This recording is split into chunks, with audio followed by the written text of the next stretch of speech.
രജി Nair, S Rajendran പറയുന്നത് പ്ലാന്റേഷനും മൈഗ്രേഷനുമായി ബന്ധപ്പെട്ട എന്തൊക്കെയോ പ്രശ്നങ്ങൾ ചർച്ച നടത്താൻ വേണ്ടി ഡൽഹിയിലേക്ക് പോയി എന്നുള്ളതാണ്. അത് ശരിയായി കൂടെ. അവിടെ പ്രത്യേകിച്ച് പദവിയൊന്നുമില്ലെങ്കിലും ഒരു പൊതുപ്രവർത്തന എസ് രാജേന്ദ്രൻ കഴിഞ്ഞ ദിവസം രാത്രി കിടന്നുറങ്ങുമ്പോൾ വല്ലാത്ത വേവലാതി ഉണ്ടാകുന്നു. അത് ഈ മൈഗ്രേഷൻ പ്ലാന്റേഷൻ മേഖലയെക്കുറിച്ച് ആലോചിക്കുമ്പോൾ വല്ലാത്ത ഉറക്കം കിട്ടാത്ത അവസ്ഥ ഉണ്ടാകുന്നു. അതിന് പരിഹാരം ഉണ്ടാക്കണമെന്ന് രാത്രി തന്നെ ആലോചിക്കുന്നു. തൊട്ട് പിറ്റേ ദിവസം നേരെ ഡൽഹി ഫ്ലൈറ്റ് പിടിക്കുന്നു. അവിടെ പോയി BJPയുടെ കേരള പ്രഭാരിയായ പ്രകാശ് ജാവദേക്കറെ കാണുന്നു. ആ പ്രശ്നപരിഹാരത്തിന് ശ്രമിക്കുന്നു. കുറ്റമുണ്ടോ ശ്രീ രാജു പി നായർ? അല്ല, അതാവട്ടെ എന്ന് ആഗ്രഹിക്കുകയാണ്. എന്തായാലും ഈ രാജ്യത്ത് വർഗീയ വിദ്വേഷങ്ങളും ഫാസിസവും എല്ലാം അഴിഞ്ഞാടുമ്പോൾ അതിനെതിരെയുള്ള ഏറ്റവും പ്രതിരോധം നടത്തുന്ന ഒരു സംസ്ഥാനമാണ് കേരളം. അവിടെ നിന്ന് ആരെങ്കിലുമൊക്കെ ആ വർഗീയ അജണ്ടകൾക്ക് വഴിപ്പെടുന്നത് കാണുമ്പോൾ ഒരു സന്തോഷവും തോന്നുന്നില്ല. പക്ഷേ ഒരുപക്ഷെ ചിലപ്പോൾ മറ്റ് പാർട്ടികൾക്ക് കോൺഗ്രസ് നിന്ന് ആരെങ്കിലുമൊക്കെ പോകുമ്പോൾ വലിയ ആഘോഷം BJPയെക്കാളൊക്കെ ഉണ്ടാവാം. കാരണം അവർ ശക്തിപ്പെടണമെന്ന് ആഗ്രഹിക്കുന്ന മനസ്സ് അവർക്കുണ്ട്. പക്ഷെ ഞങ്ങളെ സംബന്ധിച്ചിടത്തോളം അത്തരത്തിൽ BJPക്ക് ശക്തി പകരാനോ അല്ലെങ്കിൽ BJPയുടെ കൂടെ പോകാനോ ഒരു പ്രബലമായിട്ടൊരു നേതാവ് പോകുന്നു എന്ന് പറഞ്ഞാൽ അത് തീർച്ചയായിട്ടും മതേതരത്വത്തിനൊരു തിരിച്ചടിയായിട്ടാണ് ഞങ്ങൾ കാണുന്നത്. അതുകൊണ്ട് ഞങ്ങൾക്ക് യാതൊരു സന്തോഷവുമില്ല. അദ്ദേഹം പറയുന്നത് സത്യമാവട്ടെ എന്ന് നമ്മൾ ആഗ്രഹിക്കുകയാണ്. പക്ഷേ ഈ പ്രശ്നം നമ്മൾ കഴിഞ്ഞ കുറേ ദിവസങ്ങളൊക്കെ ഇപ്പോൾ കോൺഗ്രസ് നിന്നാണെങ്കിലും പോയപ്പോൾ കണ്ടല്ലോ, ഈ BJPയിലേക്ക് പോകുക എന്ന് പറയുന്നത് ഏതാണ്ട് കള്ളുഷാപ്പിൻ്റെ തലയിൽ കൂടി മുണ്ടിട്ട് പോകുന്ന പോലെയാണ്. അവിടെ ചെന്ന് കഴിഞ്ഞ് മാത്രമേ അത് പറയാൻ പാടുള്ളൂ. അല്ലാതെ ആത്മാഭിമാനത്തോടു കൂടി തൻ്റെ രാഷ്ട്രീയം ഇതാണെന്നോ അല്ലെങ്കിൽ തൻ്റെ രാഷ്ട്രീയം ഇന്നതുകൊണ്ട് ഞാൻ BJPയിലേക്ക് ഞാൻ മാറുന്നു എന്നുള്ളത് കാരണം വ്യക്തമാക്കി ഒരു പത്രസമ്മേളനം നടത്തി, സ്വന്തം പത്രസമ്മേളനം നടത്തി, പാർട്ടിയിലും അല്ലെങ്കിൽ ആശയങ്ങളിലും തമ്മിലുള്ള പ്രശ്നങ്ങൾ പറഞ്ഞ് BJPയിലേക്ക് പോകാൻ കഴിയില്ല. അപ്പോൾ പത്മജിയോട് ചോദിച്ചപ്പോൾ അവർ തലേദിവസം എന്താ പറഞ്ഞത്?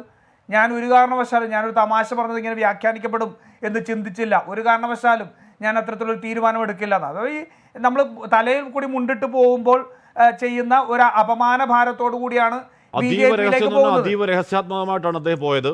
അല്ല, നമ്മുടെ നിതിൻ അംബുജന്റെ ഡൽഹിയിലെ ക്യാമറയിലാണ് ആ വാർത്ത ആദ്യമായി കയറുന്നത്. അപ്പോൾ ഒരു പകപ്പുണ്ടാകുന്നു. അതിനുശേഷമാണ് നമ്മൾ നേരത്തെ കേട്ട അത് പറയുന്നത്. അപ്പോൾ അതീവ ഇപ്പം മാത്രമല്ല, ഇപ്പം തമിഴ്നാട്ടിലെ ന്യൂനപക്ഷ മോർച്ചയുടെ ഒരു സംസ്ഥാന നേതാവുമായിട്ടുള്ള ചർച്ചകൾ നേരത്തെ മുതൽ തുടങ്ങും. ഇന്ന് ഡൽഹിയിൽ പോകുമ്പോഴും ദുരൈ എന്ന് പറഞ്ഞ നേതാവ് അദ്ദേഹത്തിൻ്റെ കൂടെ ഉണ്ടായിരുന്നു എന്ന് കേൾക്കുന്നു. അപ്പോൾ ദീർഘനാളായി തുടരുന്ന ഒരു ചർച്ചാ വഴിയാണ് ശ്രീ രാജു പി നായർ. അതിനിടയിൽ പക്ഷേ LDFന്റെ ഇലക്ഷൻ കൺവെൻഷനിൽ പോയി MM മണിക്കൊപ്പം ഇരിക്കുകയും ചെയ്തു എസ് രാജേന്ദ്രൻ. ഹാഷ്മി, അതാണ് ഞാൻ പറഞ്ഞത്. സ്വയം വഞ്ചിതരാവുന്ന ആത്മാഭിമാനം ഇല്ലാത്തവർക്ക് മാത്രം പോകാൻ കഴിയുന്ന ഒരു പാർട്ടിയാണെന്നുള്ള അദ്ദേഹത്തിന് ബോധ്യം ഉണ്ടാവും.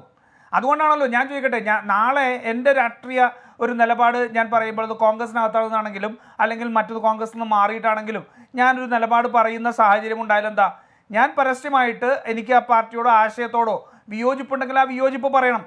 അതല്ലാതെ പാർട്ടിയുടെ മീറ്റിങ്ങിൽ പോയിരുന്നതിന് ശേഷം അന്ന് തന്നെ ഇറങ്ങിയിട്ട് മറ്റു നേതാവിനെ കണ്ടു എന്നാണ് വാർത്തകൾ വരുന്നത്. അപ്പോൾ അത്തരത്തിൽ സ്വയം അപമാനിതരാകുമെന്ന കൃത്യമായ ബോധ്യത്തോടു കൂടി, എന്നാൽ ഈ അധികാരത്തിൻ്റെയും അല്ലെങ്കിൽ മറ്റ് സമ്മർദ്ദങ്ങളുടെയും എല്ലാം പിന്നാലെ പായുന്ന ആത്മാഭിമാനം നഷ്ടപ്പെട്ടവർ തലയിൽ കൂടി മുണ്ടിട്ട് BJPയിലേക്ക് പോകുന്നു എന്നുള്ളത് തന്നെയാണ്. അത് CPM പോകുമ്പോൾ ഞങ്ങൾക്ക് യാതൊരു സന്തോഷവും ഇല്ല. CPM എന്നല്ല, ഒരു പാർട്ടിയിൽ നിന്നും ആ വർഗീയ പാർട്ടിയിലേക്ക് ഒരാൾ പോകരുത് എന്ന് ഞങ്ങൾ ആഗ്രഹിക്കുന്നതാണ്. പക്ഷെ മറിച്ച് അങ്ങനെയല്ല. മറിച്ച് കോൺഗ്രസിൽ നിന്ന് ആരെങ്കിലും പോയാൽ BJPയെക്കാളും വലിയ ആവേശത്തോട് ആഘോഷിക്കുന്നത് CPM ആണ്. കാരണം CPMൻ്റെ അടിസ്ഥാനപരമായ ആശയം BJPയോട് ചേർന്ന് നിൽക്കുന്നതാണ്. അപ്പോൾ BJP ശക്തിപ്പെടുമ്പോൾ കോൺഗ്രസ് ഒന്ന് തളർന്നാൽ CPMന് അതിൽ നിന്ന് നേട്ടമുണ്ടാക്കാൻ കഴിയുമോ എന്നുള്ളതിൻ്റെ പേരിൽ ഇവരെല്ലാം വലിയ ആഘോഷത്തോടെ കാണുന്നുള്ള ഒരിതാണ്. അവിടെ രാജേന്ദ്രൻ പോകാതിരിക്കട്ടെ എന്ന് പറയുകയാണ്. ഇപ്പോൾ ഇന്നത്തെ കാലത്ത് ഈ EDയുടെയും IT യുടെയും അതുപോലെ തന്നെ മറ്റെല്ലാ പ്രലോഭനങ്ങളുടെയും എല്ലാം ഒരു കാലത്ത് മതേതര വിശ്വാസികൾക്കുള്ളത് ശുഭാപ്തി വിശ്വാസമാണ്. അപ്പോൾ CPMനില്ലാത്ത ശുഭാപ്തി വിശ്വാസം ഞാൻ പ്രകടിപ്പിക്കുകയാണ്, അദ്ദേഹം പോകാതിരിക്കട്ടെ എന്നുള്ളത്.